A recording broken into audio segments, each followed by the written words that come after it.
Hey guys, welcome back to another one of these tutorials on loading circles. This is tutorial 3 of 4. Now this one's quite a simple one. It's just a kind of like buffering kind of video, and there is a way to kind of make it sort of fade out as well, but we'll have a quick look at that. But we'll be end result, we'll be creating this today. Okay, so just to see what's going on, we've got a royal blue solid, and then we've got this shape layer which has got a repeater on, and I've also got a little expression on the offset of this as well. Okay, so let's dive on in and let's create this ourselves. Now obviously, just in case you haven't seen the other ones, there are other tutorials where we create one like this, which is inspired by the Wii, and then one sort of simple one which is just kind of like this, very simple, and then the next one which I upload will also be this spinny beach ball of doom from the Mac. Well, that's what I call it, spinning beach ball of doom. But anyway, let's dive on in and create this one. Okay, so let's go to composition, new composition, and I'm going to type loading circle 3 tutorial. Okay, 1920 by 1080 is fine, 25 frames per second. I'm going to keep the resolution at half just for now for playback purposes, and the duration's 5 seconds is fine. So let's click OK. Now I'll give me a new composition. First thing I want to do, layer, new, solid, and I'm going to keep it to this blue. Now what you can do, as I've done in other tutorials, you can add a nice little gradient. So if you type gradient in the effects and presets, drag on a gradient ramp. I'm just going to grab something like sort of blue like this, darkish royal, no, a sort of royal blue, and then a light sky blue like that. So we've just got this nice little gradient. Okay, next thing I want to do is right click, and I'm going to rename this to BG, so it's background, and I'm going to lock this layer. Okay, so if we play around in here, there's no move in it at all. What I want to do then is I want to get my circle or ellipse tool. I want to change the fill to have a complete fill, and we're going to make this white, which it is. Let's just check that's full white. Yep. Click OK. And I don't want a stroke, so I'll click the word stroke and change this to none and click OK. Right, so what I'm going to do now is holding shift, I'm going to draw a nice circle like so. Just for good practice, I'm going to control or command double click this anchor point to make sure now that that anchor point is dead in the middle, which is good.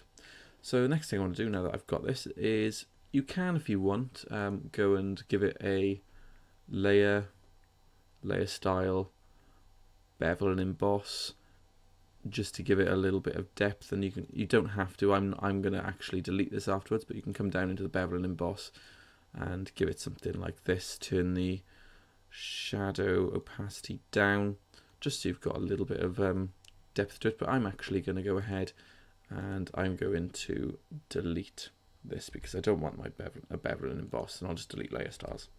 Okay, so I'm actually going to go with this flat design.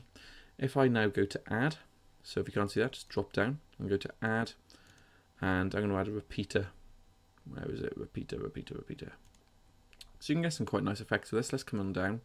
You can alter the amount of copies, and then you can kind of offset them as well. So it's kind of like a little game of Snake almost. May do a tutorial on that. Anyway, then you've got this transform for the repeater. So it's offset at 100 pixels at the moment. So if you want them closer together, you can kind of come down like that, or further apart like so. You can alter the scale so they get bigger or smaller as they go further away. Then you've got rotation, which we'll play with as well. And then you've also got start and end opacity. So you can see they sort of fade like so. But what I'm going to do is I'm going to make sure my position is 0, so they're all on top of each other. For copies, I want 10 copies, but they're all on top of each other, which is why we can't see them. Now when we come to rotation, there's 360 degrees in a circle, so divide that by 10 copies, so they're equal distance or equidistance. Equidistance. Then we'll type in, so 360 divided by 10 is 36. So we'll type in a value of 36 here.